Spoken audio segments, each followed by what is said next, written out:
출애굽기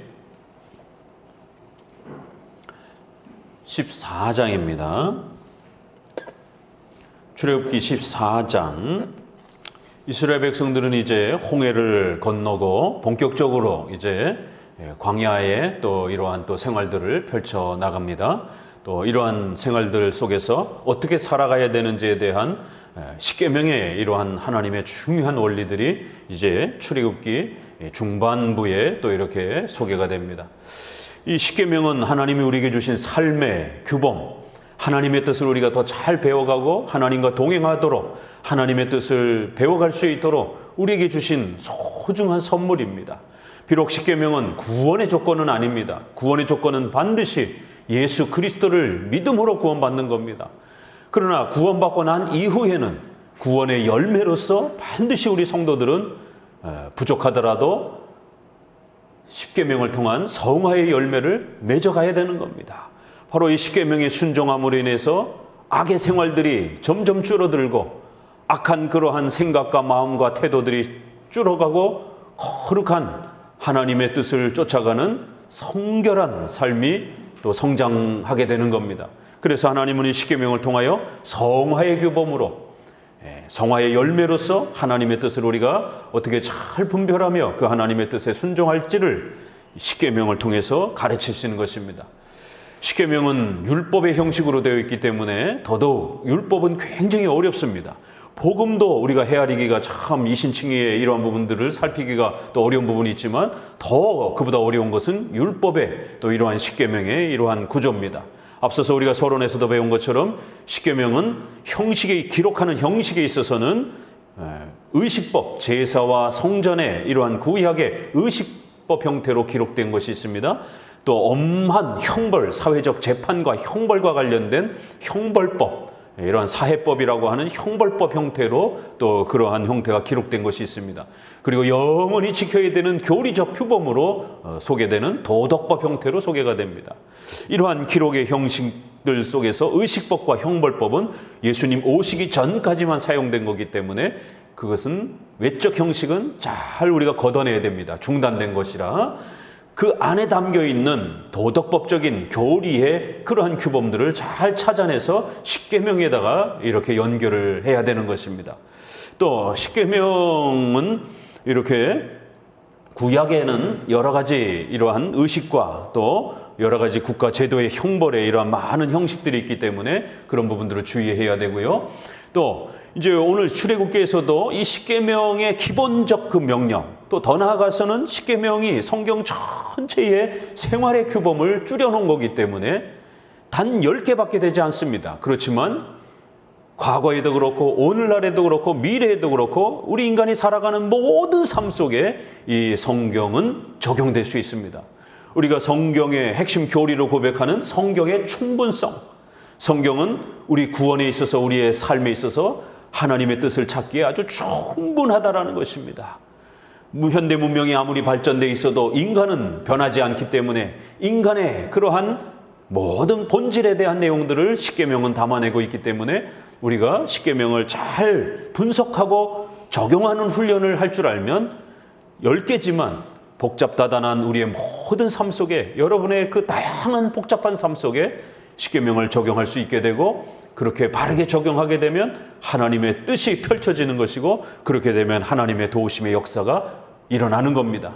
십계명이 무지해서 십계명을 제대로 몰라서 십계명을 제대로 적용하지 못하게 되면 하나님의 법과 뜻대로 순종한 것이 아니기 때문에 하나님이 도와주지 않습니다. 오히려 징계와 책망이 따라붙을 수도 있습니다. 그렇기 때문에 십계명은 평생토록 공부하셔야 됩니다. 이제 십계명은 줄여서 간단하지만 그것을 어떻게 우리의 의식주의 삶 속에다가 확대해서 적용해야 될 것인지를 이 출애굽기, 또 민수기, 또 레위기, 신명기에 계속해서 십계명 이야기가 나올 때마다 각 계명의 다양한 케이스들을 우리에게 소개합니다. 그럴 때 그러한 확장되고 적용되고 세부적으로 펼쳐지는 그러한 십계명의 이러한 독특한 원리들을 잘 이해하면서 이제 여러분의 삶 속에도 십계명은 이렇게 펼쳐지고 아주 구체적으로 적용되어질 수 있는구나. 이러한 일정한 원리를 따라서 적용되어진다는 것을 꼭 기억하시면서 이것을 배워야만이 여러분의 삶 속에도 동일하게 적용할 수 있습니다. 특별히 우리 선조들, 장로교 선조들은 대우리문답 99문에 이것을 8가지로 정리했는데 통상 더 줄여서 4개 정도로 여러분에게 반복적으로 말씀을 드렸습니다. 첫 번째는 문자적 적용입니다. 사랑하라, 도와줘라. 그러면 실천하면 되는 거예요. 그거는 문자적으로 적용하면 되는 겁니다. 우상 숭배하지 말라, 살인하지 말라. 이렇게 금지 명령이 있으면 하면 안 되는 겁니다. OX로 이렇게 찾아서 적용하면 됩니다. 문자적 적용. 두 번째는 십계명은 10개이기 때문에 여러분이 어떤 선택을 할 때마다 항상 조심하셔야 되는 것은 주일 성수만 하려고 하다가 너무 가난한 직업을 선택하면 안 되는 것입니다. 주일 성수를 하면서도 여러분의 또 생활이 유지될 수 있는 직업을 선택해야 되는 겁니다. 직업 선택에 있어서 돈을 너무 많이 또 벌지만 주일 성수를 못하면 안 되는 것입니다. 이렇게 십계명은 10개가 골고루 잘 섞이면서 적용되어질 수 있도록 어느 한 계명이라도 만약 위배된다라면 원점에서 다시 방향을 정해야 되는 것입니다. 이렇게 종합적 적용 10개이기 때문에 10개가 골고루 위배되지 않도록 골고루 균형을 이룰 수 있도록 적용하고 그렇게 세밀하게 살피는 훈련을 하셔야 됩니다. 여러분의 결혼, 직장, 투자, 이사 이런 모든 부분들이 10계명이 잘 조화를 이루면서 결론을 맺어야 됩니다. 그래야 하나님의 올바른 뜻이 이제 답으로 나오는 것입니다. 세 번째로는 그럼에도 불구하고 이 땅에 죄악이 너무 창궐해서 또 우리의 연약함 때문에 10개를 온전히 다 지킬 수 없을 때가 있습니다. 그럴 때는 우선전 적용, 예외적인 이 특수한 경우가 배려가 되는 겁니다. 그래서 좀 더 우선적인 것을 먼저 선택하고 나머지 부분을 어쩔 수 없이 포기해야 되는 이러한 취사 선택의 우선순위가 작동이 되는 우선적 원리, 이건 바로 배려해주는, 우리 인간의 연약함을 배려해주는, 믿음이 없어서 주일에 또 빠지는 것을 어떡합니까? 그는 우선적 원리는 주일을 지키는 것이지만 또 믿음이 연약해서 직장을 간다든가 또 다른 직업을 선택한다든가 이래서 주일에 어떤 침해를 받게 되면 될 수 있으면 우선적으로는 주일 성수를 잘 확보할 수 있는 그런 직업을 선택해야 됩니다. 그러나 자신의 직업 때문에 이렇게 피치 못할 상황에서 또 이렇게 주일에 문제가 부딪히게 되면 그런 부분에서는 또 배려를 해줄 수밖에 없는, 결혼에 있어서 원칙적인 부분은 신자와 결혼을 해야 됩니다. 그리고 그 신자라고 했을 때는 적어도 웨스트민스터 24장에 있는 것처럼 개혁파 성도들 적어도 이렇게 복음적인 올바른 신앙을 유지해가고 있는 같은 교파 안에서 이렇게 결혼하라라고 말합니다. 이런 원리 안에서 보게 되면 로마 가톨릭은 결혼의 대상자로 안 된다라고 이렇게까지 이야기합니다. 자신의 교회 안에서 먼저 배우자를 선택할 수 있도록 우선순위를 정해야 되고, 그래도 배우자를 찾지 못하면 타 교단 중에서도 건강한 교단이 있고 아주 수준이 떨어지는 그런 교단이 있습니다. 모든 교단이 다 똑같지 않습니다. 그렇기 때문에 좀 더 건강한 교단에 속해 있는 그러한 또 신자 중에 배우자를 선택할 수 있도록 이렇게 우선순위가 또 정리되어져 가는 것입니다. 이렇게 항상 십계명에는 우선적 원리가 있다라는 것. 특별히 1계명부터 4계명은 신앙의 윤리고 5계명부터 10번째는 생활의 윤리입니다. 그러면 주일 성수와 생활이 부딪히게 되면 당연히 주일 성수를 중심으로 해서 신앙 윤리가 우선이 돼야 됩니다. 또 5계명부터 10번째 계명이 생활 윤리가 부딪힌다라면 부모를 공경하라, 살인하지 말라, 간음하지 말라, 이러한 우리의 생존과 관련되어 있는 국가의 질서를 보존하는 이러한 부분이 우선시되어야 되는 겁니다.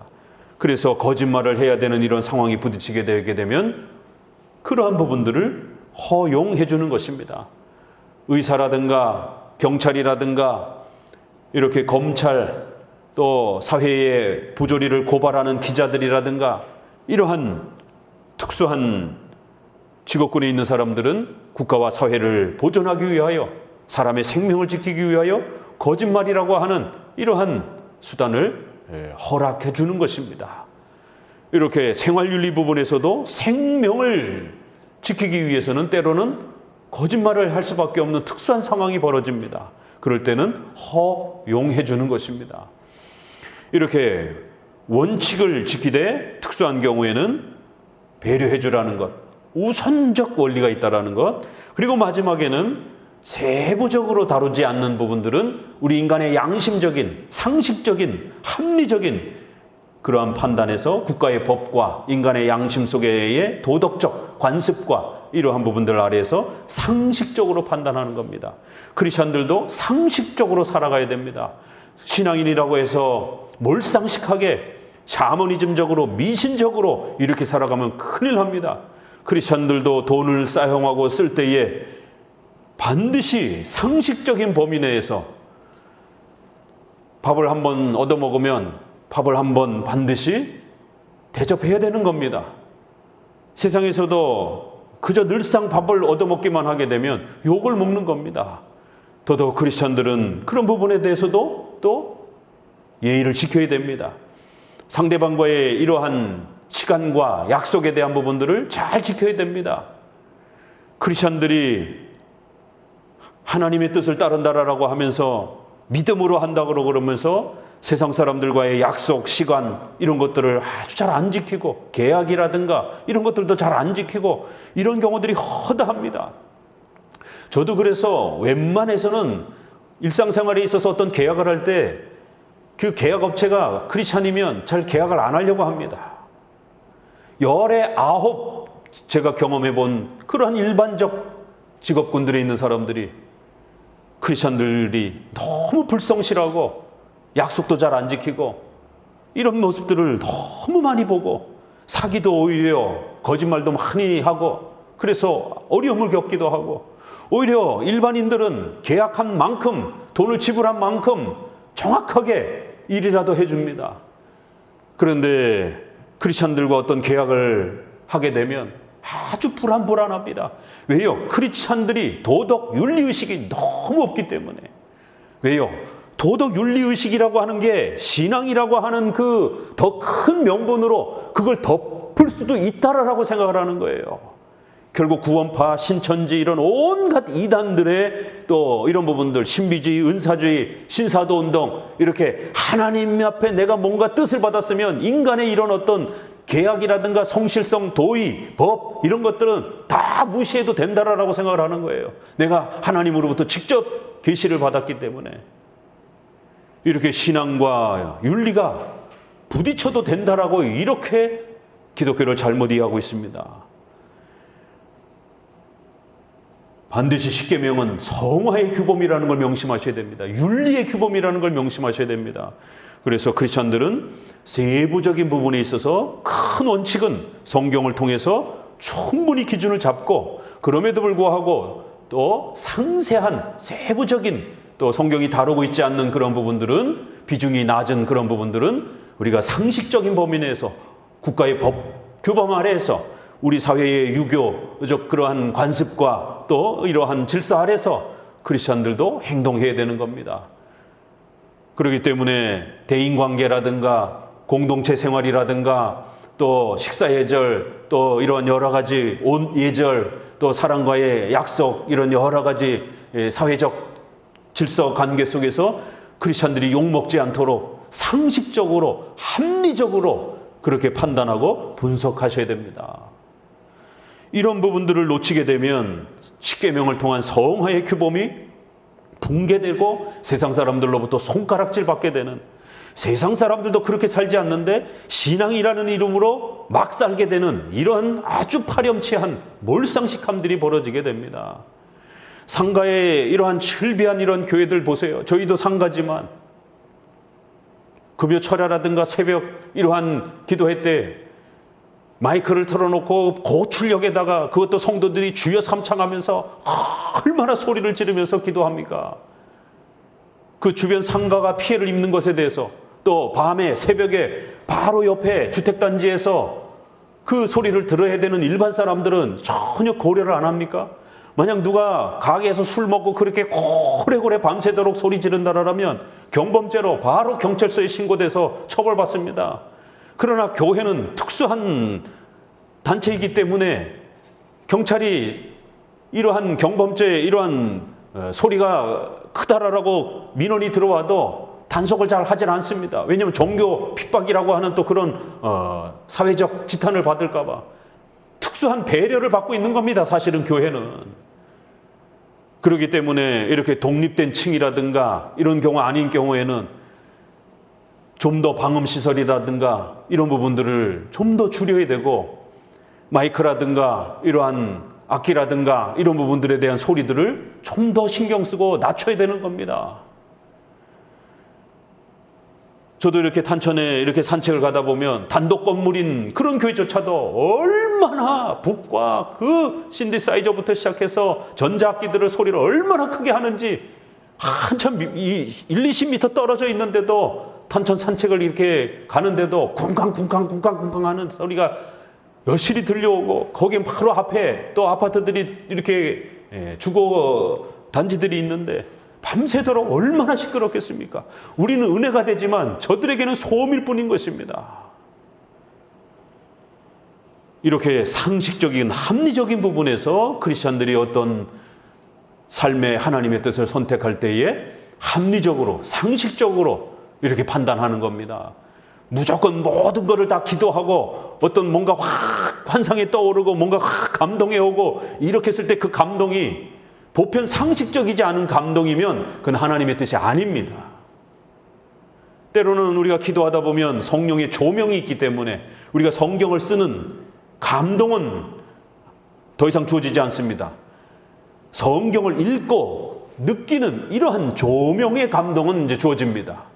영감, 성경을 기록하는 그러한 감동은 주어지지 않습니다. 그렇지만 성경을 해석하고 깨닫고 사랑하는 이러한 성경을 해석하는 그러한 조명의 이러한 감동은 주어집니다. 그래서 우리가 영감의 감동이냐 조명의 감동이냐 이렇게 차이를 두기도 합니다. 그랬을 때 이렇게 성경의 이러한 내용들을 읽으면서 기도할 때 어떤 감동이 올 수 있어요. 그러나 그 감동이 십계명의 기준에 벗어난다, 우리 사회의 보편 상식적인 합리적인 그러한 도덕 예의에서 벗어난다, 그럼 그건 하나님 뜻이 아닙니다. 무지하게 폭력적으로 거칠게 그저 내 안에 감동이 왔다라고 해서 함부로 막 거칠게 그렇게 하나님의 뜻을 결론 내려서는 큰일 납니다. 자, 이제 이런 부분에서 구원의 위대한 이 역사를 출애굽을 통해서 맛본 이스라엘 백성들이 나오자마자 그들의 생활과 그들의 윤리와 그들의 신앙의 윤리, 그들의 생활의 윤리가 얼마나 가다듬어져 있지 않는지, 얼마나 엉망진창인지, 그들의 삶의 의식주의 태도와 자세들이 얼마나 정말 몰상식한지 이제 우리는 출애굽을 통해서 보게 되는 겁니다. 바로 그러한 부분들을 하나님은 꾸짖고 책망하고 이제 어떻게 살아가야 될지, 하나님의 백성으로서 출애굽한 구원받은 백성으로서 어떻게 살아가야 되는지 이제 출애굽기 20장에 십계명이 나올 겁니다. 바로 그 십계명 전에 광야 생활 속에서 얼마나 엉망으로 크리스찬들이 살아가는지, 출애굽한 백성들이 얼마나 원망하고 불평하고, 툭탁하면 싸우고, 툭탁하면 지도자들을 공격하고, 툭탁하면 성도들하고 싸우고 다투고 원망하는 아주 몰상식한 이러한 삶들이 쏟아져 나옵니다. 바로 이런 걸 통해서 오늘 우리에게 하나님은 십계명을 중심으로 해서 구원받은 성도들이 어떻게 살아갈 것인지에 대한 아주 중요한 교훈들을 던지고 있는 것입니다.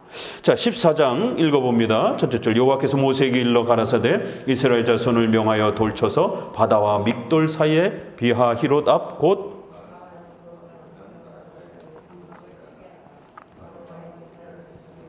말하기를 그들이 그 땅에서 아득하여 광야에 갇힌 바 되었다 할지라 내가 바로의 마음을 강팍해 한즉 바로가 그들의 뒤를 따르리니 내가 그와 그 온 군대를 인하여 영광을 얻어 애굽 사람으로 나를 여호와인 줄 알게 하리라 하심에 무리가 그대로 행하니라. 4절에서도 또 하나님이 바로의 마음을 강팍해 했다. 그리하여 이제 바로와 그 백성들이 또 이스라엘 백성들을 쫓아올 것이다. 보내주기는 했는데 그걸로 끝나면 다행인데 이제 5절에 6절 7절을 보니까 백성들이 후회를 하는 거예요. 아, 큰일 났다. 우리가 잘못 판단해서 보내줬다. 마음이 변하여 우리가 어찌하여 이스라엘을 우리 섬김에서 놓아 보냈는고. 얘네들이 노예인데 얘네들이 빠져나가면 이제 그 노동 일들을 우리가 대신에 해야 되는데 아차, 왜 우리가 보내줬을까? 후회를 한 겁니다. 그리고는 이제 병거를 대동해서 이스라엘 백성들을 다시 잡아오려고 추격하는 것이, 이것도 하나님의 섭리 속에서 허용된 거라는 거예요. 이렇게 일거수일투족 인간의 생각, 마음, 행동 하나하나 전부 하나님의 절대 주권적인 섭리와 허용적 통치와 다스림의 역사 속에서 펼쳐가는 것임을 거듭거듭 소개합니다. 8절에도 여호와께서 애굽 왕 바로의 마음을 강팍하게 하셨으므로 그가 이스라엘 자손의 뒤를 따르니 이스라엘 자손이 담대히 나갔습니다. 우리가 부딪히는 삶의 삶 속에서 때로는 악한 자가 등장을 해서, 때로는 우리를 불편하게 하는 자가 등장해서 얼마나 괴롭고 힘듭니까? 멀쩡히 잘 지내던 사람이 관계가 틀어져서 우리를 불편하게 하고 우리를 고통스럽게 할 때가 얼마나 많습니까? 그럴 때 우리 크리스찬들은 앞에 있는 그 사람만 쳐다보면 안 됩니다. 하나님이 바로의 마음을 강팍하게 하셨다. 우리 앞에 등장한 그 사람의 마음을 강팍하게 하시는 거예요. 하나님의 거대한 계획 속에서. 어떤 계획이요? 바로를 그냥 두면 안 되는 겁니다. 왜요? 이스라엘 백성들이 가나안 땅에 도착하기 전에 또 다시 쳐들어올 수 있기 때문에 반드시 바로를 그 마음이 충동되어져서 쫓아오게 만들어서 그들이 홍해 바다에 전부 몰살되도록 그들을 제거하려고 하는 하나님의 계획이 있으셨던 겁니다. 그리하여 이스라엘 백성들이 아주 안전하게 여행을 갈 수 있도록 이렇게 놀라운 계획을 준비하고 계셨던 겁니다. 우리는 당장 우리 앞에 등장한 불편한 사람, 괴로운 사람, 악한 사람, 우리를 고통스럽게 할 때 얼마나 힘이 듭니까? 그렇지만 하나님이 그러한 사람조차도, 그런 시간조차도 우리 인생 속에 허락하시는 것이, 하나님이 바로의 마음을 강팍하게 하셔서 어떤 사건들이 또 일어나는 거예요. 그 사건은 우연히 일어나는 것이 아니라 하나님의 계획 속에서 이렇게 펼쳐지는 겁니다. 후환을 완전히 제거하기 위한 하나님의 놀라운 역사로 이 일들이 펼쳐져 가는 것이. 그리고는 13절을 읽어봅니다. 모세가 백성에게 이르되 너희는 두려워 말고 가만히 서서 여호와께서 오늘날 너희를 위하여 행하시는 구원을 보라. 너희가 오늘 본 애굽 사람을 또다시는 영원히 보지 못하리라. 여호와께서 너희를 위하여 싸우시리니 너희는 가만히 있을지니라. 이렇게 두려워하는 백성들, 군대가 쳐들어온다고 하니까 이스라엘 백성들은 군대도 없는데 어떻게 막습니까? 두려워 떠는 이스라엘 백성들을 향하여 하나님께서 하신 일이라는 거예요. 이 일을 통하여 하나님이 얼마나 위대하시고 전지전능하신 분인지, 또 너희를 지키시고 보호하시고 너희를 대신하여 싸우시는 우리의 창조주요 보호자요 구원자이심을 가르치기 위한 거대한 섭리적 사건이라는 거예요. 여러분의 인생 속에서도 시시때때로 그러한 섭리적 사건이, 고난이 없으면 편안하겠지만 하나님은 우리에게 고난을 허락하셔서 하나님이 여러분의 인생을 책임져 주고 계신다라는, 여러분의 인생을 반드시 붙잡아 주시고 보호하시고 동행하신다는 사실을 그러한 고난과 아픔을 통해서 경험하고 깨닫고 배워가게 하시는 것입니다.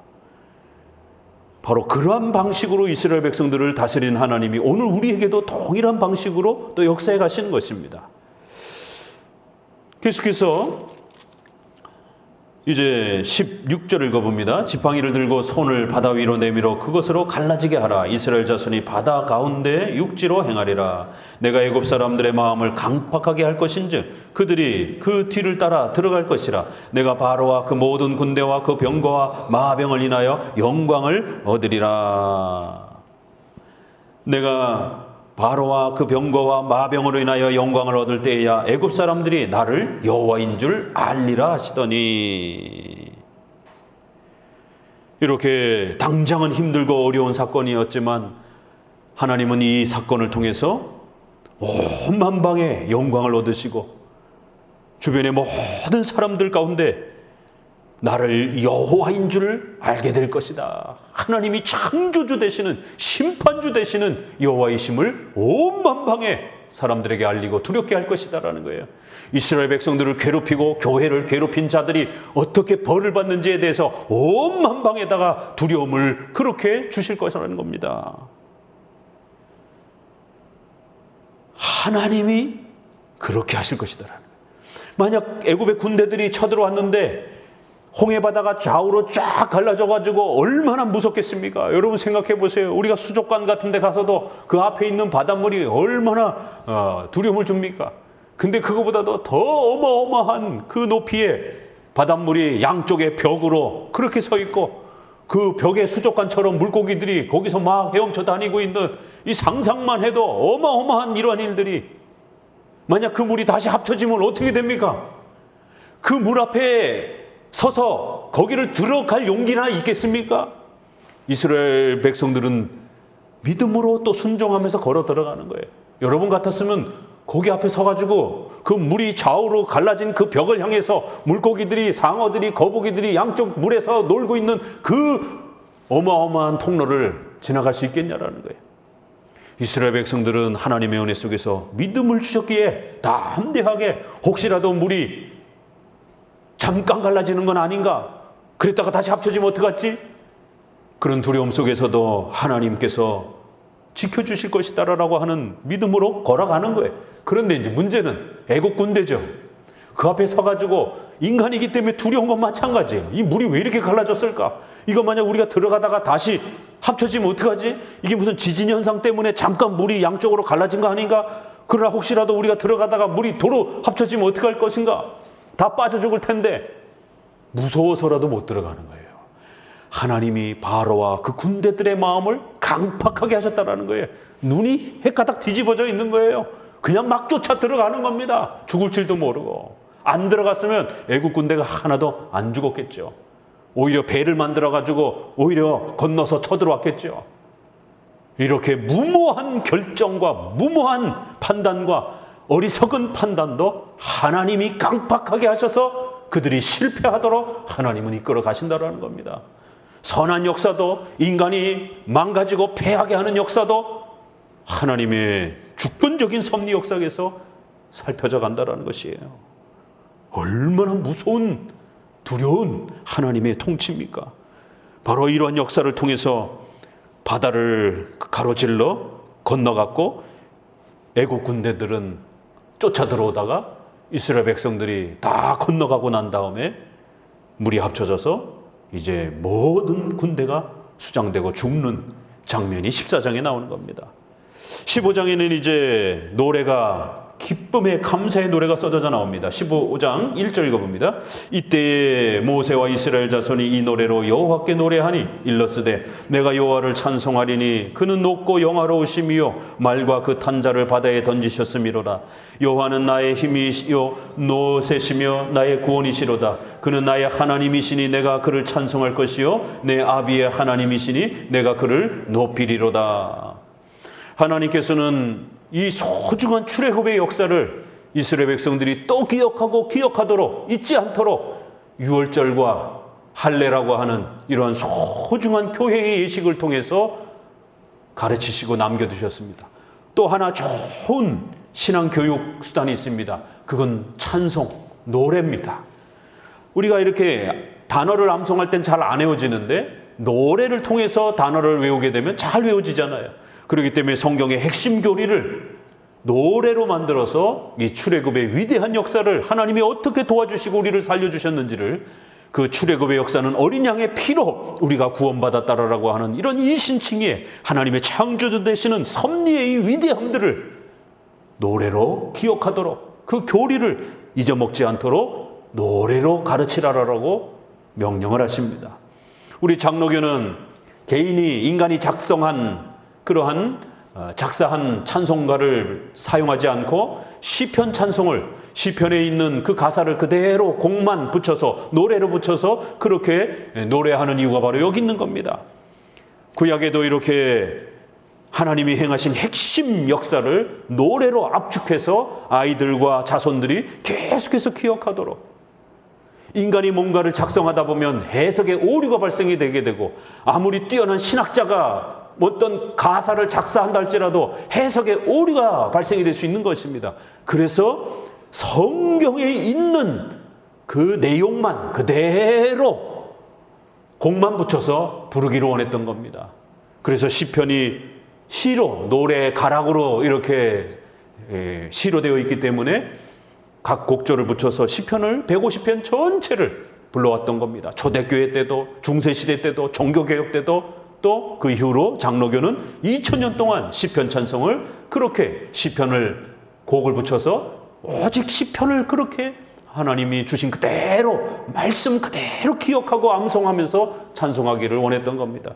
또 구약의 미리암의 노래라든가 또 여러 선지자의 노래라든가 이렇게 노래 형태로 되어 있는 부분들이 있습니다.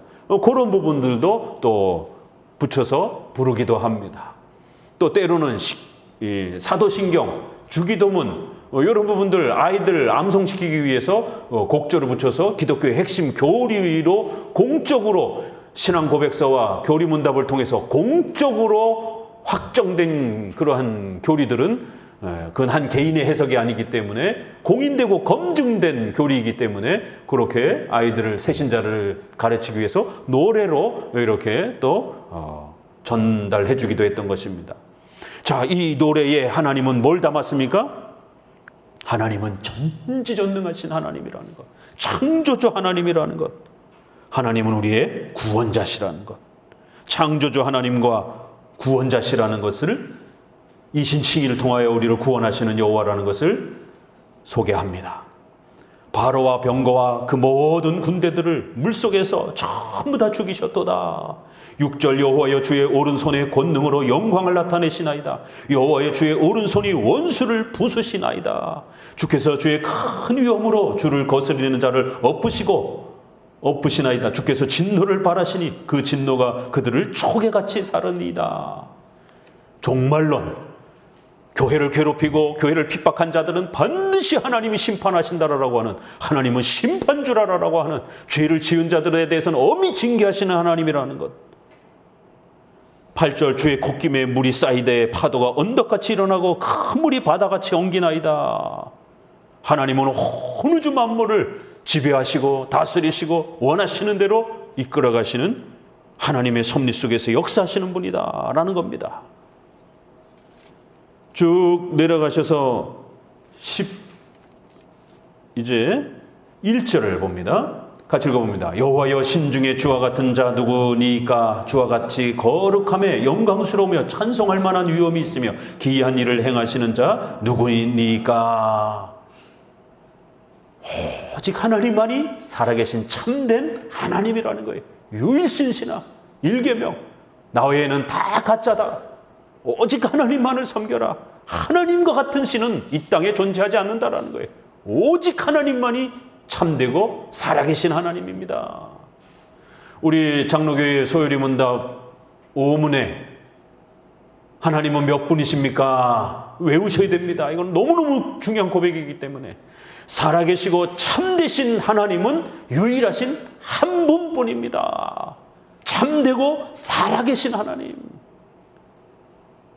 두 꾸며주는 말을 붙였습니다. 유일하신 한 분 하나님이라는 말 앞에 참되고 살아계신 유일한 분, 한 분밖에 없다라는 거예요. 성경에서 말하는 삼위일체 하나님 한 분밖에 없다라는 겁니다. 자, 13절부터는 주께서 그 구속하신 백성을 은혜로 인도하시되 주의 힘으로 그들을 주의 성결한 처소에 들어가게 하시나이다.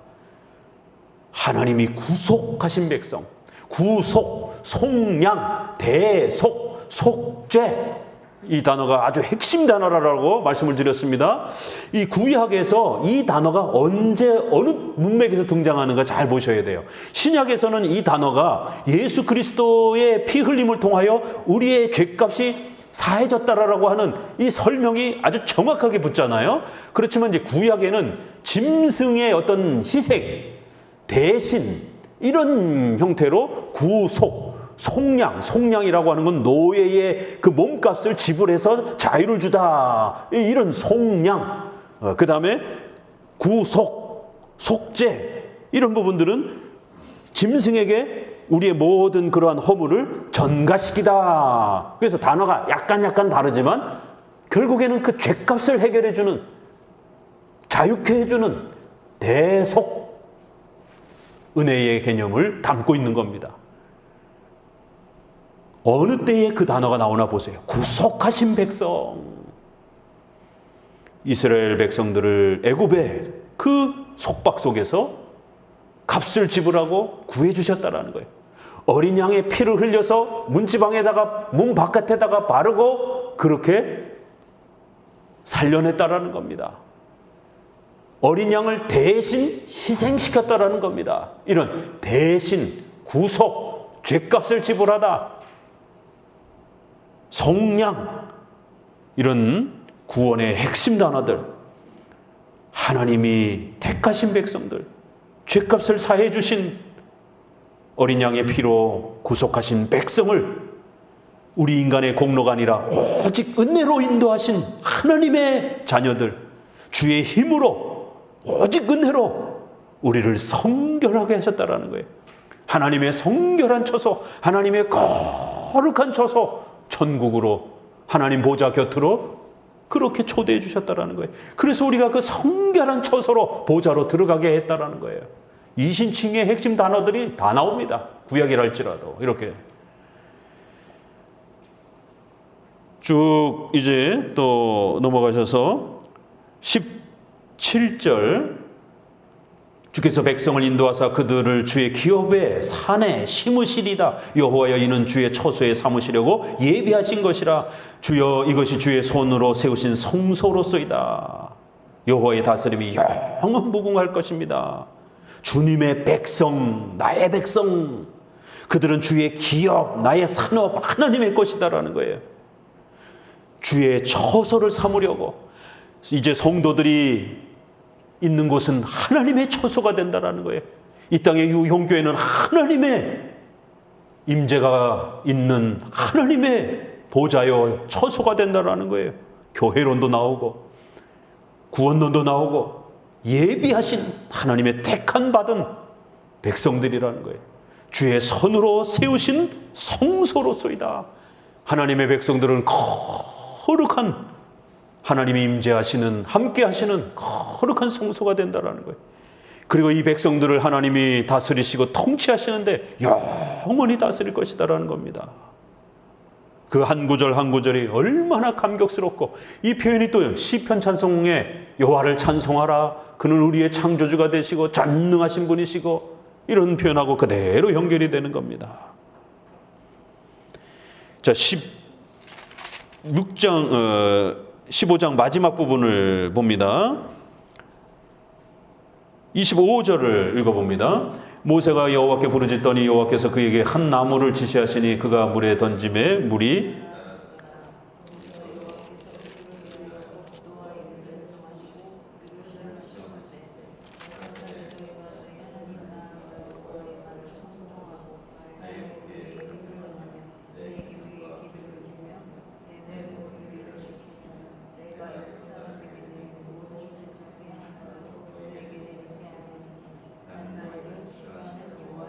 예.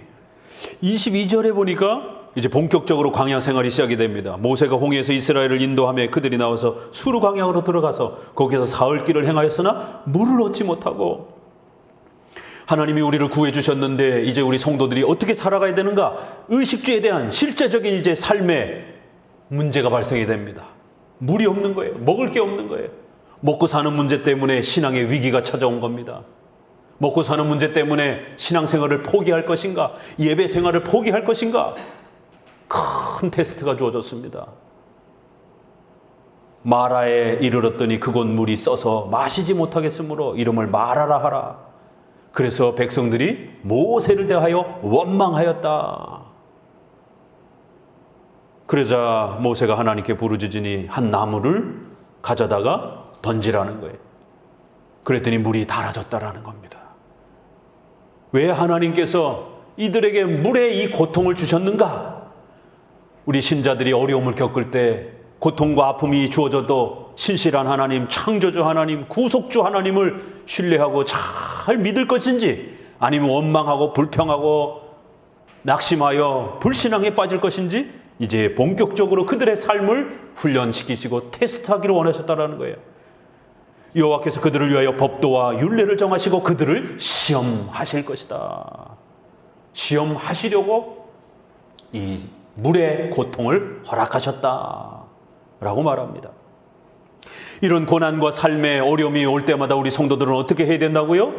너희 하나님 나 여호와의 말을 청종하고 나보기에 의를 행하고, 의가 뭡니까? 바로 이게 십계명에 순종하는 것을 말하는 겁니다. 내 계명에 귀를 기울이며 내 모든 규례를 지키면, 비록 힘들고 어려워도 십계명을 따라 살면 어떤 일이 벌어진다고요?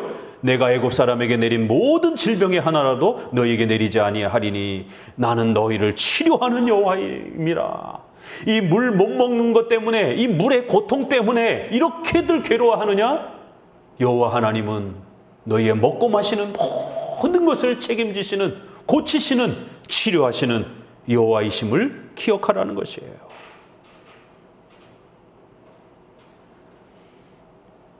말씀에 순종하도록 많은 어려움들을, 고난의 시간들을 허락하신다라는 겁니다.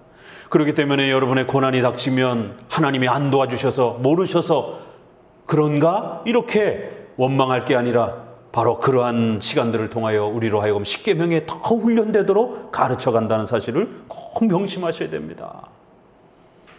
자, 16장 읽어봅니다. 16장 이스라엘 자손의 온 회중이 엘림에서 떠나 엘림과 시내산 사이의 신광야에 이르니 애굽에서 나온 후 제2월 15일이라.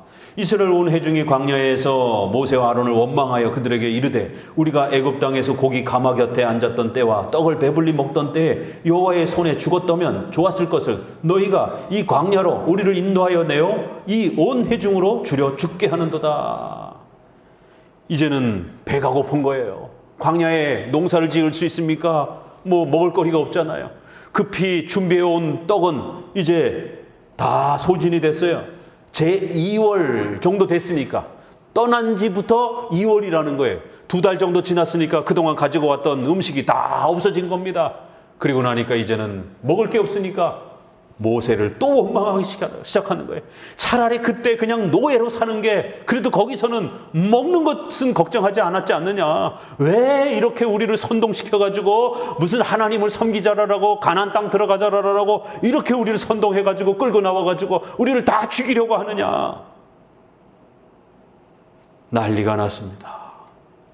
물에서 건져줬더니만 내 가방 어디 있느냐라고, 내 시계, 내 핸드폰 어디 있느냐라고 적반하장으로 그렇게 감사도 모르고 그렇게 따지고 원망하고 불평하고, 이게 인간입니다.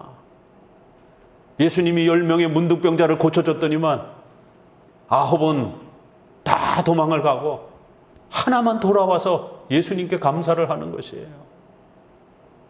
여러분, 개혁신앙을 만나면서, 십계명을 배우면서, 한마음교회 또 목회자를 만나면서 교리를 배우고 십계명의 이런 윤리들을 실천해 가면서, 적어도 한마음교회에 참석하신 지 몇 년씩 되신 분들은 여러분의 삶에 어떤 변화들이 주어졌는지, 하나님이 여러분의 삶을 어떻게 정말 실제적으로 변화시켜 주시고 성장시켜 주시고 또 여러분이 필요로 하던 부분들을 채워주셨는지 충분히 경험하고도 남습니다. 한 가정마다 목회자가 개별적으로 찾아가서 권면하고 함께 기도하면서 그 어려움들을 이겨내고 열매들이 엄청나게 주어졌던 그 기쁨들을 알고 계시는 것이에요.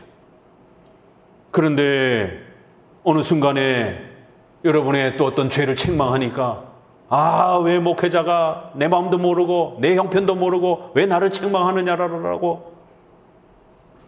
아니 그 전에는 그러면 목회자가 함께 도와주고 그 엄청난 열매를 함께 만들어갈 때는 그때는 목회자가 뭐 꾸중하려고 그랬던 겁니까? 격려하고 믿음으로 도전할 때도 또 책망하고 훈계할 때도 모두 하나님의 말씀 아래에서 성도들을 돌보기 위한 목회자의 그러한 책임과 의무를 다하는 겁니다.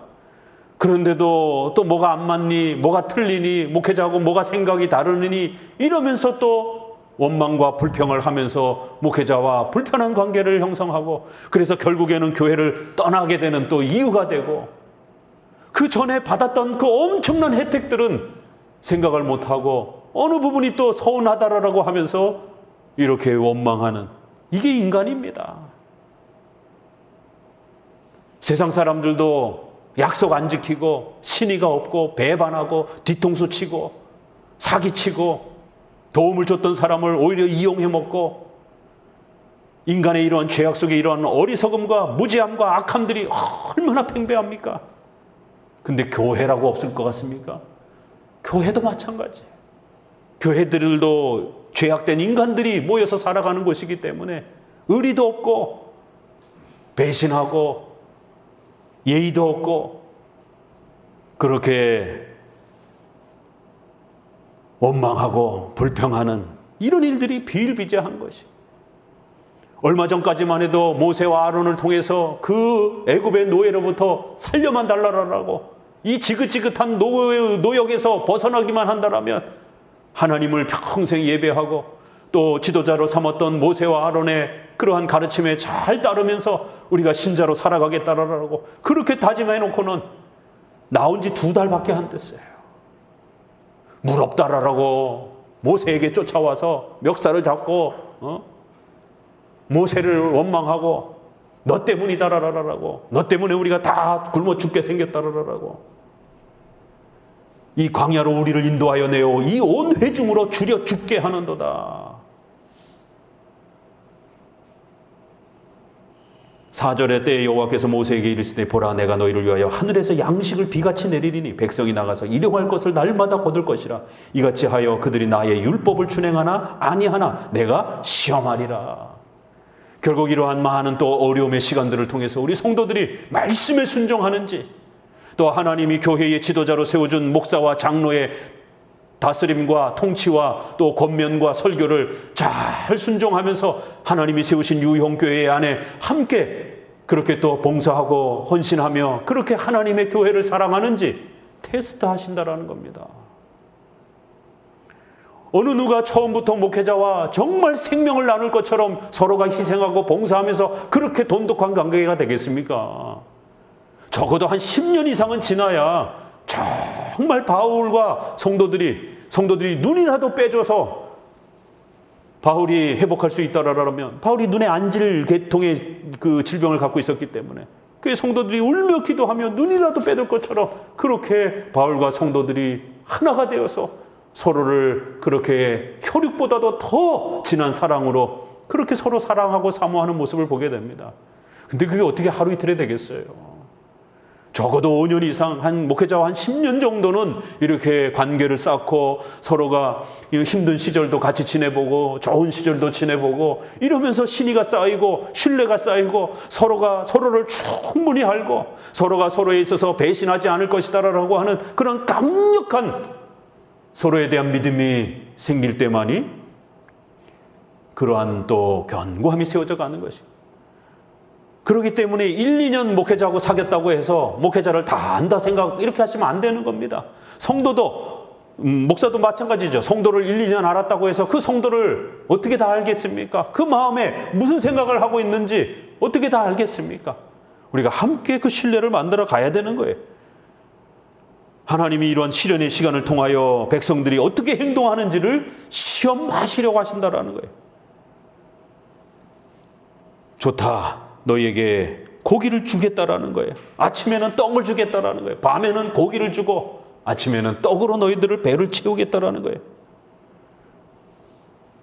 그런데 2절에서도 원망을 했던 것처럼 7절에서도 여호와께서 너희가 하나님을 향하여 원망함을 들으셨다. 9절에도 여호와께서 너희의 원망함을 들으셨다. 11절에도 내가 이스라엘 자손의 원망함을 들었노라. 얼마나 불평불만하고 불순종의 이러한 모습 속에 가득한지를 하나님이 끊임없이 보고 계신다라는 것이. 그래서 하나님은 이 부분을 바로 잡으려고 시련과 어려움을 통해서 십계명 아래에서 훈련시켜 가고자 한다라는 거예요. 하나님의 계명, 율례, 말씀에 순종하는지, 하나님이 이 땅에 세워놓은 교회, 지금 구약은 모세와 아론을 통한 그 신앙 공동체가 교회잖아요. 근데 그 신앙 공동체의 지도자들을 향하여 그렇게 배신하고 원망하고 그들을 미워하고 그들을 배척하면 어떤 일이 벌어지겠습니까? 이 땅에서는 또 목사와 장로를 세워서 유형교회를 하나님이 세워가시는 것입니다. 목사도 교회를 배신하면 안 되는 겁니다. 목사도 목회하다가 더 큰 데에서 몇백만 하는 데서 청빙한다라고 하면 쪼르르 달려가고 기존에 있던 성도들 다 버리고 이러면 안 되는 겁니다. 목회자도 배신하면 안 되는 것이에요. 사명이라 생각하고 죽을 때까지 그 성도를 섬기기로 노회의 허락을 받아서 특별히 어떤 노회의 어떤 정치적인 이 교회 개편이라든가 이런 목회자 청빙의 어떤 필요성 때문에 노회의 요청을 따라서 옮겨가야 되는 이런 상황 아닌 경우, 그런 경우는 노회의 명령에 따라서 또 이렇게 순종해야 되니까, 그런 경우 아닌 경우에는 죽을 때까지 그 성도들을 섬기며 설교하고 그렇게 뼈를 묻겠다라고 목회자도 사명으로서 유형교회에 또 그렇게 생활을 해야 되는 겁니다. 성도도 마찬가지죠. 요즘에 누가 개척교회, 미자리교회, 상가교회 오려고 합니까? 대형교회 가면 온갖 복지시설이 다 갖춰져 있는데, 그러면 대형교회로만 다 가면 저 농어촌부터 시작해가지고 선교는 누가 할 것이며, 교회는 그런 곳이 아닙니다. 교회는 하나님이 부르심을 따라 사명으로 등록하고 몸담는 겁니다. 어떤 분들은 이런 교회를 가는 거고 어떤 교회는 또 어떤 분들은 이런 교회를 가는 것이에요. 그래서 하나님의 교회가 계속 유지되어지도록 사명으로 있는 곳이 신앙 공동체인 것이. 자, 13절에 이제 하나님이 먹이시겠다라고 약속한 대로 저녁에는 메추리기가 와서 진에 덮이고 아침에는 이슬이 진의 사면에 있더니 그 이슬이 마른 후에 광야 지면에 작고 둥글며 서리 같은 세미한 것이 있는지라. 저녁에는 갑자기 바람이 불더니만 메추라기, 꽁 같은 그런 정도의 새들이 쭉 날아서 이 허리춤 아래로 이렇게 날고 있는 거예요. 날아가지도 않고. 그러니까 백성들이 잡아서 먹을 수 있도록.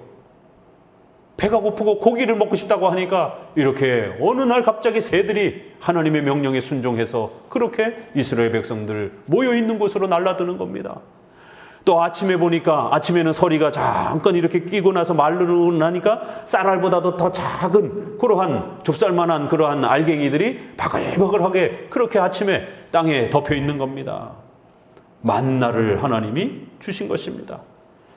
매일매일 같이 하나님이 이렇게 역사하셨다라는 거예요. 그래서 이스라엘 백성들이 굶주리지 않도록, 조금 전까지만 해도 모세를 원망하고 하나님을 원망하면서 원망하였더라. 하나님, 도대체 신자로서 살아가는데 바르게 살려고 하는데 이게 뭡니까? 왜 하나님 의식주의에 있어서 안 도와주십니까? 그렇게 원망하고 따지고 이런 문제가 아니라, 하나님은 우리의 의식주의의 이런 어려움을 통해서 하나님이 얼마나 전능하신 분인지를 시시때때로 가르치려고 하는 거예요. 그렇기 때문에 조금 어렵다고 해서 바로바로 원망할 게 아니라 좀 더 기다려보시면 되는 겁니다. 하나님의 섭리의 위대하심을 의지하면서 기다려야 되는 거예요. 23절을 보면 모세가 그들에게 이르되 여호와께서 이같이 말씀하셨느니라. 내일은 휴식이니 여호와께 거룩한 안식일이라. 너희가 구울 것은 굽고 삶을 것은 삶고 그 나머지는 다 너희를 위하여 아침까지 간수하라. 25절 모세가 가로되 오늘은 그것을 먹으라. 오늘은 여호와께서 여호와께 안식일인즉 오늘은 너희가 그것을 들에서 얻지 못하리라. 6일 동안은 너희가 그것을 거두되 제7일은 안식일인즉 그날에는 없으리라 하였으나 제7일에 백성 중에 더러가 거두러 나갔다가 얻지 못하느니라. 여호와께서 모세에게 이르시되 어느 때까지 너희가 내 계명과 내 율법을 지키지 아니하려느냐. 하나님께서는 이런 의식주의 놀라운 역사를 통해서 6일까지만 만나가 내리고 7일에는 아무것도 내리지 않는 거예요. 그리고 매일매일 하루 양식만 거두어 드리도록 훈련을 시킵니다. 잔뜩 욕심이 나가지고 모아놨더니만 다 썩어버린 거예요. 하루치 양식만 남고 다 썩어버린 것이. 그런데 6일째는 이틀치 양식을 거둬 놓으라는 거예요. 왜요? 7일째는 하나님이 양식을 주지 않을 거기 때문에. 그런데 6일째는 이틀치 양식이 썩지 않고 그대로 보존이 되는 겁니다. 7일째 욕심이 많은 또 우리 인간들이 혹시라도 더 있나 하고 걷어들여서 저축해 놓으려고 나갔더니만 하나도 없는 것이. 하나님이 야단칩니다. 도대체 어느 때까지 순종을 이렇게 안 하겠느냐라는 것이. 하나님이 왜 이런 독특한 생활 습관을 우리에게 요구하십니까? 주일 성수를 가르치는 거예요. 안식일 준수를 가르치는 겁니다. 하나님께 예배하고 주일 성수하면서 경건 생활해야 하는 우리 신자들의 신앙의 의무를 구약에는 이렇게 가르친 겁니다. 그럼 오늘날에는 어떻게 가르치겠습니까? 여러분들이 직장 문제가 발생이 되고 경제적 문제가 발생이 되고 이런 것들을 통해서 이런 고난들을 통해서 훈련을 시키는 겁니다. 재정이 부족합니까? 직장에 이러한 취직이 잘 안 됩니까? 주일 성수를 잘 확보하는 그러한 직업으로 선택하셔야 됩니다. 그러면 재정이 늘어납니다. 직장이 튼튼하게 잘 안정이 됩니다. 돈 보고 주일 성수를 하지 못하는 이런 직장을 선택하게 되면 그 직장 하루아침에 다음 달에 망할 수도 있어요. 갑자기 경제가 어려워서 그 사장이 월급을 안 줄 수도 있어요. 주일 성수를 시키기 위해서 우리 성도들에게 오늘날도 비록 재정이 조금 약하더라도 주일 성수를 할 수 있는 직장을 선택했더니만 정말 안정적으로 잘 급여가 나오고 또 회사가 성장하면서 보너스도 나오고 그때나 지금이나 똑같습니다. 형식은 달라졌죠. 오늘날은 우리가 나가서 만나를 먹는 건 아니에요. 그건 구약에만 있었던 사실이니까 오늘날에는 우리의 직장과 경제를 그렇게 주일 성수랑 엮어서 훈련시키는 겁니다. 특별히 우리 자영업 하시는 분들 주일날 장사하고 싶은 욕망이 얼마나 시시때때로 들겠습니까? 돈이 벌려도 그렇고 돈이 안 벌려도 그렇고 그럴 때마다 하나님이 훈련시키는 거예요. 주일을 눈 찔끔 감고 주일을 포기했을 때에 정말 월요일날 2배로 토요일날 2배로 주일날 와야 될 그 사람만큼 2배의 손님들이 또 오는 놀라운 이런 역사들을 경험하셔야 되는 겁니다.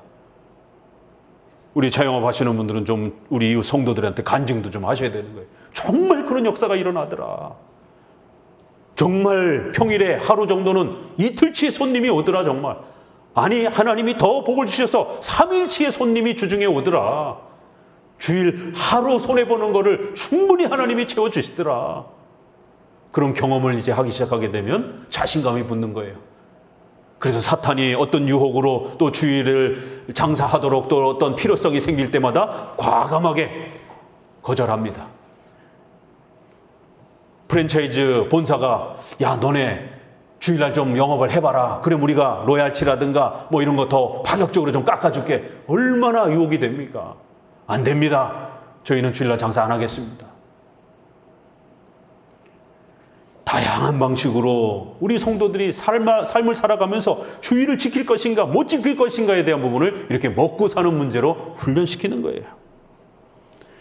자, 넘어가 봅니다.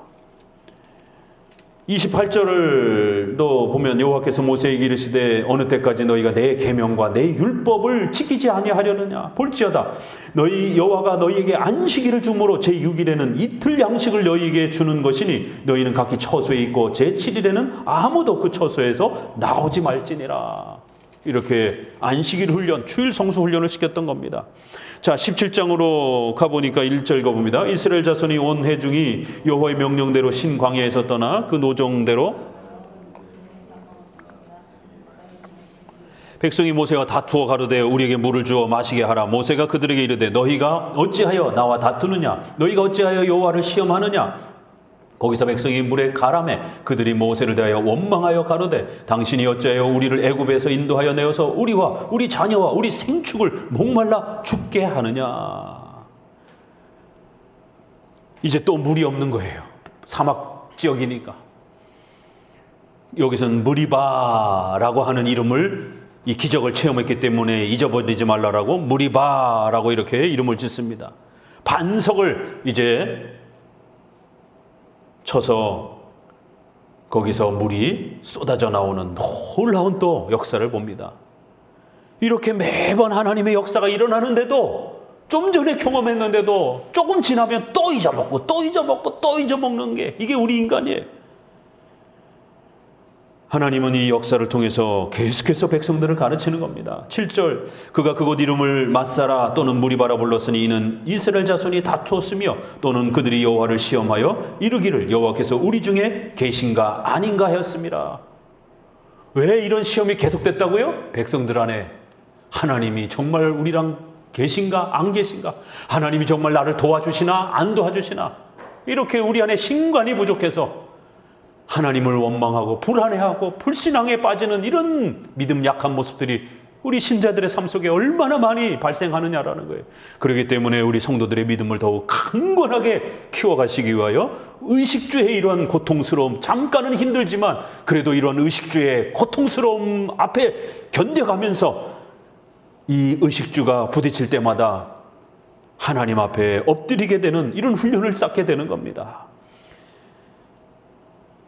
18장, 모세의 장인 미디안 제사장 이드로가 하나님이 모세에게와 자기 백성 이스라엘에게 하신 일, 곧 여호와께서 이스라엘을 애굽에서 인도해 내신 모든 일을 들으니라. 이러면서 이제 가족이 만납니다. 그러면서 이제 하나님이 어떻게 베풀어 주시고 은혜 주셨는지를 쭉 설명을 합니다. 그리고는 12절을 보니까 모세의 장인 이드로가 번제물과 희생을 하나님께 가져오매 아론과 이스라엘 모든 장로가 와서 모세의 장인과 함께 하나님 앞에서 떡을 먹으니라. 장로 정치가 소개가 됩니다. 장로들을 대표로 모아서 그 하나님 앞에 감사하는 제사와 예배를 별도로 그렇게 집행을 합니다. 장로들이 이제 구별되는 것을 보게 됩니다. 그러면서 이제 13절에 보니까 이튿날에 모세가 백성을 재판하느라고 앉았고 백성은 아침부터 저녁까지 모세 곁에 섰는지라. 하루 종일 모세가 재판을 하는 것이에요. 그러니까 그것을 이드로가 보고 모세야, 이렇게 하면 너 피곤해서 너 과로 죽는다. 이렇게 하지 말고 너희 백성들 중에 지혜로운 자들을, 대표자들을 뽑아서 그들이 통치하고 다스리도록, 그래서 그들이 해결하지 못하는 것은 너에게 가져오도록 이렇게 질서 체계를 가져라. 대표 통치 형태, 대표제 통치 형태로 백성들을 다스리는 것이 훨씬 유익하다라고 이렇게 권면을 합니다. 21절에 그대는 또 온 백성 가운데 제독이 겸전한 자 곧 하나님을 두려워하며 진실무망하며 불의한 일을 미워하는 자를 빼서 백성 위에 세워 천부장과 백부장과 50부장과 10부장을 삼아 그들로 때를 따라 백성을 재판하게 하라. 이렇게 하나님의 놀라운 교회의 통치 제도를, 이 이스라엘 백성들을 어떻게 다스리고 통치해야 되는가를 이렇게 모세와 아론을 최고의 대표자로 뽑아놓고 또 그 다음에는 그들을 대신할 수 있는 또 하부 지도자들을 또 세워서 백성들을 통치하는 신앙 공동체를, 대표자들을 뽑아서, 장로들을 뽑아서 통치하는 교회 질서의 중요한 조직 개편에 대한 이야기가 이렇게 또 한번 소개가 되기도 합니다. 자, 19장, 드디어 시내산에 도착합니다. 이스라엘 자손이 애굽 땅에서 나올 때부터 제3월 곧 그때에 그들이 시내 광야에 이르니라. 이러면서 시내 광야에 도착했습니다. 4절 읽어봅니다. 나의 애굽 사람에게 어떻게 행하였음과 내가 어떻게 독수리 날개로 너희를 업어 내게로 인도하였음을 너희가 보았느니라. 세계가 다 내게 속하였나니 너희가 내 말을 잘 듣고 내 언약을 지키면 너희는 열국 중에서 내 소유가 되겠고 너희가 내게 대하여 제사장 나라가 되며 거룩한 백성이 되리라. 너는 이 말을 이스라엘 자손에게 고할지니라. 이스라엘 백성들을 앉혀놓고 이제 시내산에서 하나님의 말씀인 십계명을 본격적으로 하나님의 율법의 틀을 이제 제시해 주려고 백성들을 이제 시내산으로 초대합니다. 그러면서 모세에게 먼저 이 말을 알려라 라고 하면서 하나님의 언약, 하나님의 말씀을 잘 듣고 순종하면 너희는 제사장 나라가 되고 거룩한 백성이 되어 하나님의 이 풍성한 은혜를 누리게 될 거라는 거예요.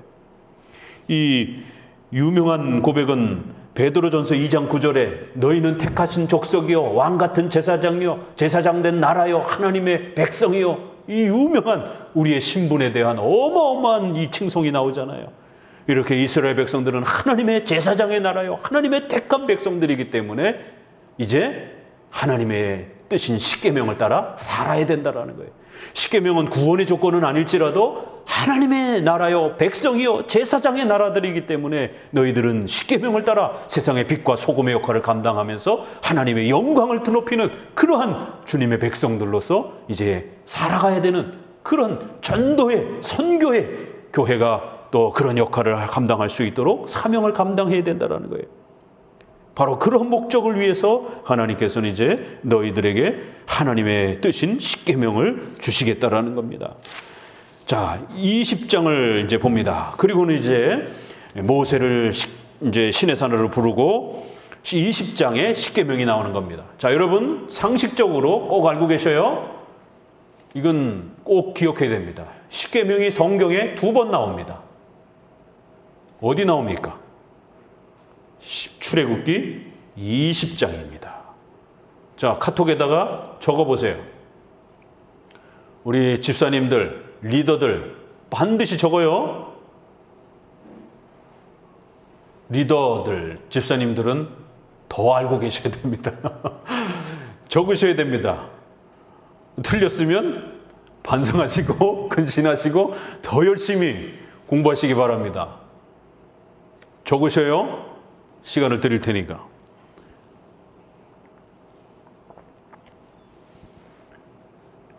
나머지 십계명 한 군데 어디서 나옵니까? 신명기. 몇 장? 몇 장? 5장. 출애굽기 20장, 신명기 5장. 구약 전체에서 전 10개가 다 나오는 본문은 요 딱 2군데입니다. 자, 1계명 나 외에는 다른 신을 내게 두지 말라라는 거예요. 2계명은 우상 숭배하지 말라. 1계명은 하나님만 섬기라고 하는 대상, 신은 어떤 분인가, 누구인가. 2계명은 그 신을 어떻게 예배할 건가. 신은 하나님은 영이시기 때문에 물질로, 형상으로, 조각으로, 그림으로 표현할 수 없다라는 것이에요. 예수님이나 삼일체 하나님, 성부, 성자, 성령 모든 삼위 전체를 그림이나 조각으로 그려서는 안 된다라는 겁니다. 형상, 이미지라는 거예요. 이게 영어로도 이미지로 번역이 됩니다. 형상, 그림, 조각으로 나타내지 말라라는 것이에요. 근데 로마 가톨릭이 교육용으로, 어린아이들을 위한 교육용으로는 괜찮지 않겠느냐 이러면서 예수님에 대한 조각 그림을 만든 겁니다. 754년에 콘스탄티노폴 회의에서는 이성 1인격을 그림 조각으로 표현할 수 없기 때문에 한 인격의 신성과 인성이 함께 계신 것을 어떻게 인간이 표현할 수 있느냐라는 거예요. 이건 불가능하다라는 거예요. 그렇기 때문에 절대로 예수님의 인성만 표현하는 그림, 조각, 형상을 절대로 교회 안에 비치하지 말라라고. 우리 교회 역사에 754년 공의회에 예수님을 그리지 말라라고 이렇게 분명하게 신조의 고백으로 결정되어 있습니다. 근데 로마 가톨릭이 이거를 깨고 교육용으로는 괜찮다 이런 식으로 해서 지금까지 1500년 이상 이어져 왔고, 이거를 지금 한국 개신교회가, 서구 개신교회도 따라하고 있는 겁니다. 그래서 예수님을 온갖 옆집 아저씨처럼, 예수님이 겨울에는 썰매를 끌어주는 동네 아저씨처럼 예수님에 대한 신적 경외와 신으로서의 그러한 공경은 다 사라져버리고, 예수님이 무슨 우리 시다바리처럼 그렇게 비서처럼 그렇게 예수님은 신이십니다. 두려워하고 존경하고 공경해야 될 신이다라는 사실을 잊어서는 안 되는 겁니다. 형상을 금지하라는 거예요. 3계명 여호와의 이름을 망령되이 일컫지 말라. 3계명이 제일 좀 어렵죠. 여호와의 이름으로 가르쳐주는 거예요. 하나님의 속성으로 하나님이 누군지를 가르쳐주는 거예요. 우리 웨스트민스터 신앙고백서 4항 하나님은 어떤 분이십니까? 1, 3, 7 하나님은 영이시며 무한불변 영원하십니다. 무엇이요? 하나님의 존재, 능력, 선하심, 자비하심 이런 하나님의 속성들을 절대적인 속성, 우리 인간과 관련된 인격적인 속성 7개, 절대적 속성 3개, 하나님의 자존성, 하나님은 영이시니 스스로 존재하시는 영적 존재입니다. 이렇게 1, 3, 7 형태의 하나님의 속성, 하나님의 이름을 소개하는 거예요. 왜요? 하나님은 볼 수가 없기 때문에 하나님의 속성을 가르쳐주는 겁니다. 그리고는 그 하나님의 속성이 어디서 나타납니까? 성경을 통해서, 설교를 통해서, 예배를 통해서, 세례, 성찬, 기도, 찬송 이렇게 성경에서 신앙의 다양한 하나님께서 주신 규례와 수단들을 통해서 하나님의 속성들이 가르쳐지는 거예요. 그래서 이 3계명은 신앙을 하는 자세를 가르치는 겁니다. 하나님을 존경하고 두려워하고 늘 항상 하나님에 대한 그러한 예의를 갖추고 신에 대한 예의를 갖추고 그렇게 살아가라는 것이. 그리고는 하나님이 신앙의 수단, 은혜의 수단으로 주신 설교, 교회, 성찬, 세례 이런 것들을 사용할 때에 경거망동하지 말고 두렵고 떨리는 마음으로 신을 존경하는 마음으로 그렇게 신앙의 수단들을 사용하면서 신앙의 자세를 갖춰가라는 거지. 3계명 신앙의 자세를 이야기하는 거고 그 자세는 은혜의 수단과 같은 신앙의 수단들을 거룩하게 하나님을 욕되이지 않게 잘 사용하라는 것이에요. 그래서 기도도 이방 종교들도 그렇게 신에게 기도하지 않습니다. 그렇게 너무 몰상식하게 와악 소리 지르면서 이렇게 하지 않는다라는 거예요. 물론 우리가 간절함을 호소할 때 눈물로 탄식할 수는 있어요. 그러나 그것도 어느 정도의 예의가 있어야 되는 것이죠. 뭐 미친 사람처럼 와악 하고 뭐 이러면 안 되는 겁니다. 기도에도 예의와 범절이 있어야 되는 거예요. 일반 로마 가톨릭, 불교, 힌두교 어느 종교에서 그들의 신을 향하여 그렇게 미친 사람 소리 지르듯이 막 하는 그런 기도가 어디 있습니까, 세상에. 바알과 아세라 선지자들이 엘리야와 싸울 때 그 자기 몸을 막 상처를 내고 고래고래 소리를 지르고 이방 미신들이 그렇게 하는 거예요. 기도에도 예절이 있어야 되는 겁니다. 기도에도 품위가 있어야 되는 것이에요. 찬양에도 품위가 있어야 되는 겁니다.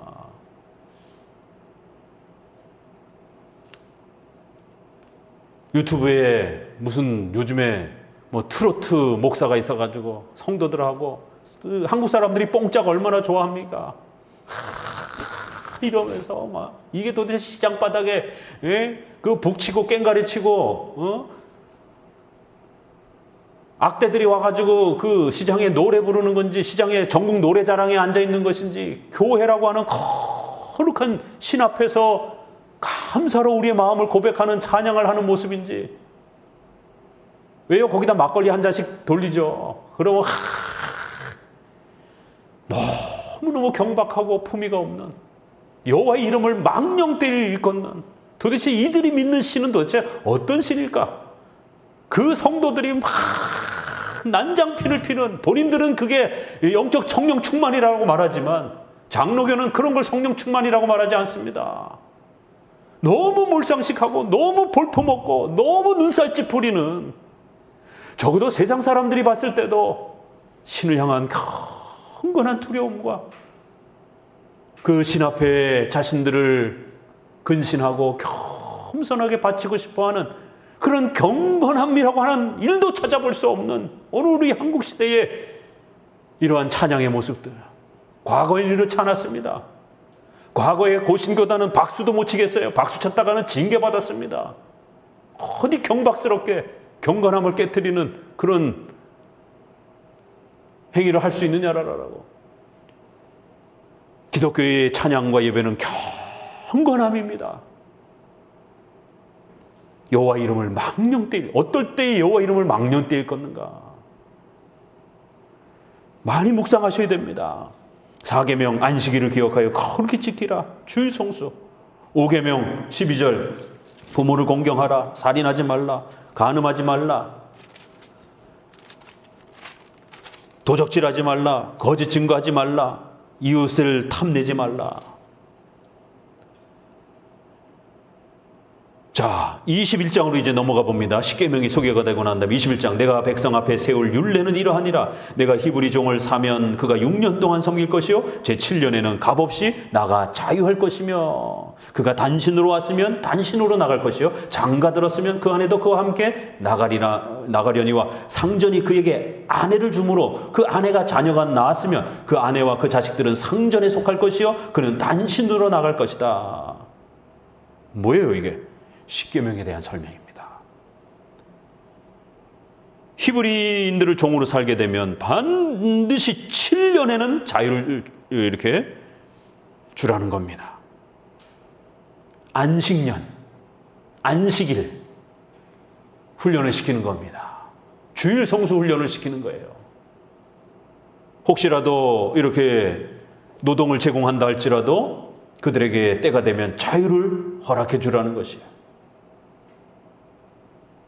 그런데 7절에 사람이 그 딸을 여종으로 팔았으면 그는 남종과 같이 나오지 못할지며. 왜요? 여성은 노예로 팔려가게 되면 특별히 그 주인의 그런 어떤 첩으로 이렇게 팔려가게 되면 성적인 문제가 연결이 되기 때문에 여성은 심각한 어려움이 발생이 되는 것이에요. 왜요? 다시 시집갈 수 없는 상황이 벌어지기 때문에 남자처럼 대할 수는 없다라는 거예요. 만일 상전이 그를 기뻐하지 아니하여 상관치 아니하면 성관계 자기 첩으로 들이지 않으면 성적인 연합을 통해서 이렇게 자기의 첩이나 부인으로 삼지 아니하면 그를 속신 자유케 할 거라는 거예요. 그 여자를 속임이 되었으니 타국인에게 팔지 못할 것이요 자유롭게 풀어주라는 것이.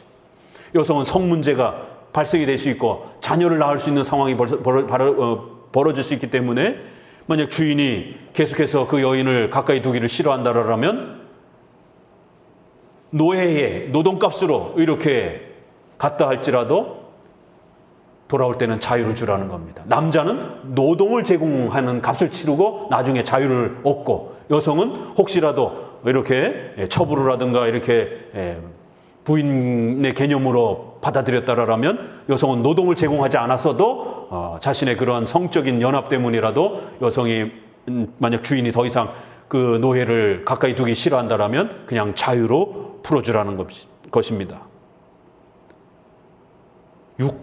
6계명 살인하지 말라.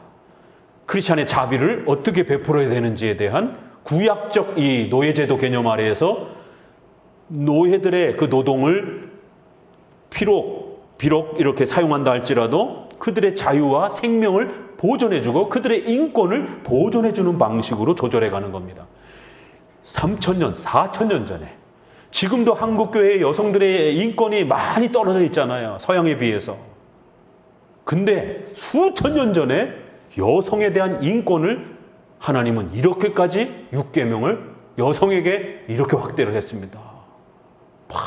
그 시대를 생각하면, 고대 근동사회를 생각하게 되면, 남자의 소유물처럼 여성들이 그렇게 살아가던 시대를 생각하면 이 성경의 십계명의 윤리가 얼마나 파격적인 건지를 알 수 있겠죠. 여성에게 이렇게 대우 안 합니다. 우리 조선시대만 해도 여성은 그냥 짐승이고 물건이에요, 그냥. 그런데 여성을 마음에 안 들면 노동 없이도 그냥 자유롭게 내주라는 거예요. 만일 그를 자기 아들에게 주기로 하였다라면 그를 딸같이 대접할 것이요. 우리 시어머니 한 분밖에 안 계시네. 딸 같은 며느리 돼요? 며느리를 딸같이 대우하실 겁니까? 대우하셔야 되는 거예요. 가족이 됐으니까. 예비 우리 시어머니들 딸같이 대할 약속을 하셔야 됩니다. 왜 여기 딸같이 대할 것이요. 만약 아들에게 노동 때문에 어쩔 수 없이 그 노동값으로 먹고 살 게 없어서 잠시 그렇게 노동을 해주고 먹고 사는 양식을 얻기로 이렇게 오늘날로 말하면 노동자고 구약시대는 노예로 들어온 겁니다. 그렇다 할지라도 특별히 여성들 같은 경우 아들의 첩이라든가 부인의 그런 어떤 형태로 주었다라면 노예로 대해서는 안 된다라는 거예요. 뭐라래요? 파출부르처럼 대하면 안 되는 겁니다. 딸처럼 대하라는 거예요. 아니, 노예로 지금 데려왔잖아요. 특별히 아들이 마음에 들어서, 아들이 여자 노예가 마음에 들어서 아들의 첩으로 준다든가 이렇게 준 겁니다. 그러면 딸처럼 대하라는 거예요. 있을 수 없는 고대 구약의 이 옛날 시대를 생각하게 되면 여성들의 인권을 이렇게까지 높여주는 겁니다. 그 성경의 십계명의 해설들이 어떻게 보면 어렵지만 십계명을 정확하게 알고 그 원리를 정확하게 알고 이렇게 십계명을 풀어서 설명한 이러한 설명들을 보게 되면 외적인 형식은 구약의 형식이니까 조금 어렵죠. 그것만 잘 걷어내면 그 정신, 십계명이 우리에게 가르치려고 하는 육계명, 자비의 정신, 종업원을 어떻게 대해야 되는지 주인이 이런 부분들을 이야기하는 겁니다. 그 놀라운 면들을 우리가 발견하게 되고 그런 면들을 오늘 우리 시대의 노사 문제라든가 노동 문제에다가 적용시켜줘야 되는 겁니다.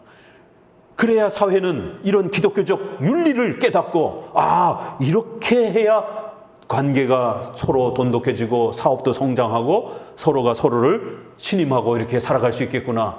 세상은 모릅니다.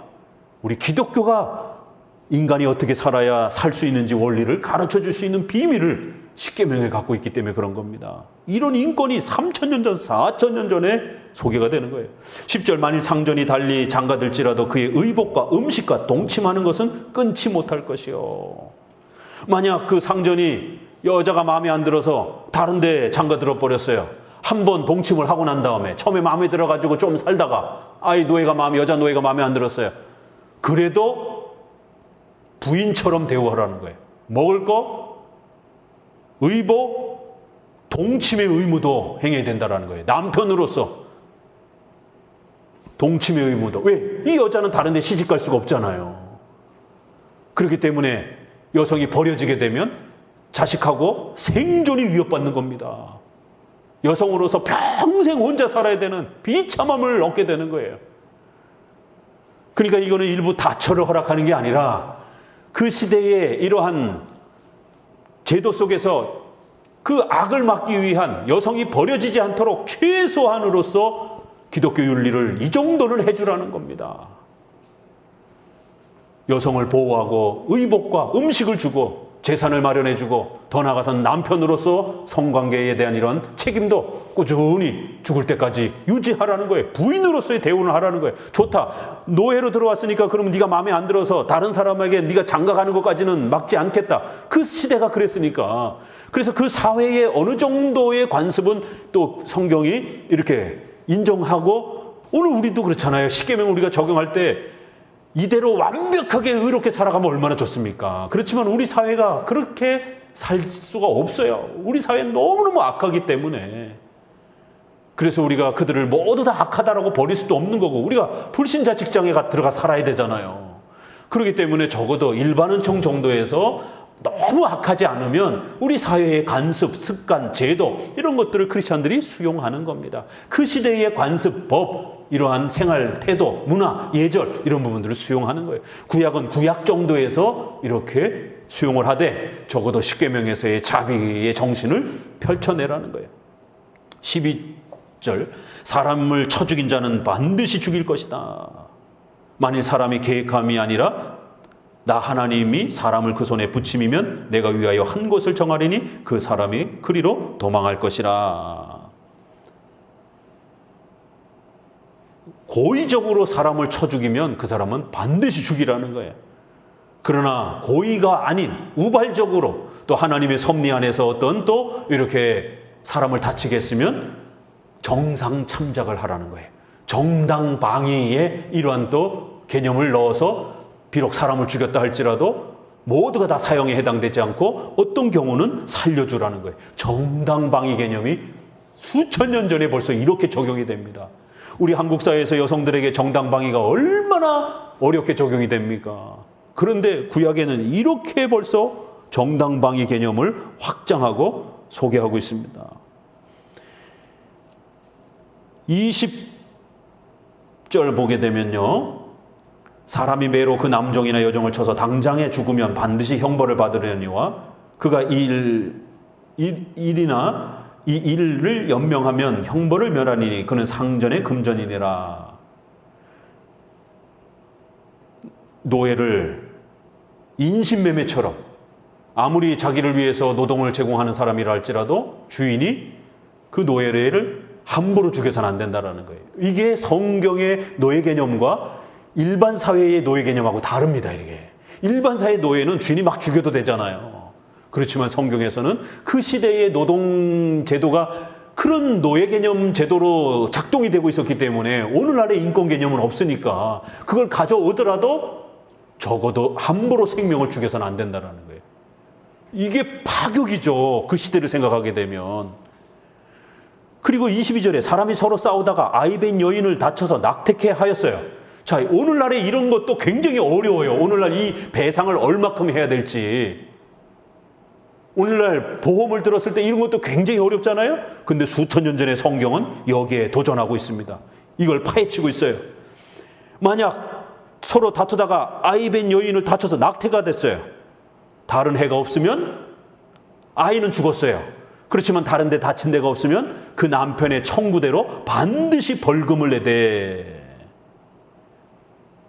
그것도 개인이 아니라 재판장의 적어도 판결의 기준에 의해서 아이가 죽은 것에 대해서 배상을 하라는 거예요.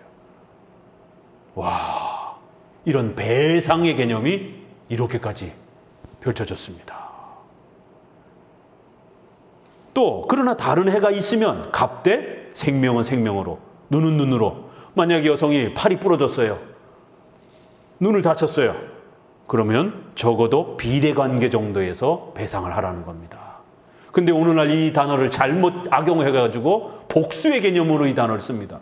구약에는 종, 왕, 귀족, 봉건사이기 때문에 왕이 화가 나면, 귀족이 화가 나면 자기 아들이 요만큼 다쳤는데 노예 아이들하고 싸우다가 다쳤어요. 죽이려고 합니다. 그럴 때 못하게 하는 거예요. 너무 과도하게 복수하지 말라는 거예요. 억제하라는 거예요. 분노를 억제하라는 겁니다. 근데 오늘날은 이 구절을 잘못 인용해가지고 내가 이만큼 다쳤어? 그러니까 나도 복수할 거야. 그만큼은 복수할 거야. 이런 식으로 적용하고 있습니다. 그건 잘못된 겁니다. 사적인 복수, 그 분노, 이런 폭력, 이런 것들이 억제돼야 된다는 거예요. 그래서 반드시 자기가 어려움을 당한 정도 내에서, 구약에는 이러한 실물적인 피해 배상 개념이 강했기 때문에 이 정도로 하는 거고, 오늘날은 법의 개념으로 또 돈의 개념으로 피해 보상을 하는 민사의 개념이 발전되어 있다 보니까 이런 형사, 민사를 사용해서 그렇게 적용해 주면 되는 것입니다. 이런 보상의 원리가 이렇게 놀랍게 펼쳐지고 있는 것입니다. 오늘은 21장까지 이렇게 하도록 합니다. 기도합니다.